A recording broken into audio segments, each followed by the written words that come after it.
இந்த காலகட்டத்தில் boys girls வீட்டுக்கு வர்றதுன்றது ஒரு சந்தேகம் வரா மாதிரி இருக்காது இல்லையா? அதனால அவ வரக்குள்ளலாம் எனக்கு கௌஷிக் வராங்கன்றப்ப மோர் ஓவர் கௌஷிக் மேலே எனக்கு ஒரு அட்டென்ஷனே இருக்கும். ரொம்ப ஒபீடியன்ட் பேரண்ட்ஸுக்கு ரொம்ப ஒபீடியன்ட். அவன் சொல்ற அவளை பற்றி சொல்லக்குள்ளலாம் கௌஷிக் நல்ல பையங்க. அவளை யார் கல்யாணம் பண்ணிக்க போறாளோ கொடுத்து வச்சவ அப்படின்னு சொல்லியிருக்குது நான். அவ அக்கா கல்யாணத்துக்கு இவ போறா திருச்சிக்கு. அவ்வளோ அட்டென்ஷன் ஏன் கௌஷிக் மேலே இவ கொடுக்குறான்ற மாதிரி ஒரு சின்ன ஒரு டவுட் வந்துச்சு. அதுக்கப்புறம் நான் ஒரு டவுட்ல கேட்குறேன், நம்ம அலையன்ஸ் எடுக்க போறோம், எப்படிப்பட்ட மாப்பிள்ளை பார்க்கணும் அதெல்லாம் முன்னாடியே சொல்லிடு. ஏன்னா நீ ஃபில்டர் பண்ணணும். அதனால எப்படி மாப்பிள்ளை வேணும்னா அவ சொல்ற அடையாளம் ஃபுல்லா கௌஷிக்க மீன் பண்ணி தான் சொல்றா என்கிட்ட. என்னென்னலாம் சொன்னா அப்படி சொல்லுங்க. மாப்பிள்ளை எப்படி இருக்கணும்னா நான் ஃபேரா இருக்கலாம், இல்ல பிளாக்கா இருந்தா ஓகே எனக்கு பிடிக்கும்.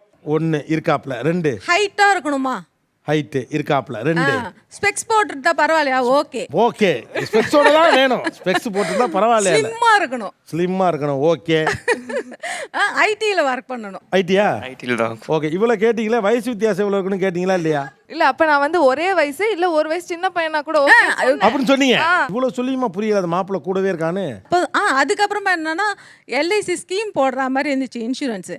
அப்போ சொல்லக்குள்ள 1 lakh per annum கட்டுற மாதிரி இருக்குன்னா எப்படி இப்போ தாண்டி ஸ்டார்ட் பண்ணியிருக்கேன் நீங்கள், நீ எப்படி கட்டுவ? நான் 50 கௌஷிக் 50 கட்டுவோம்.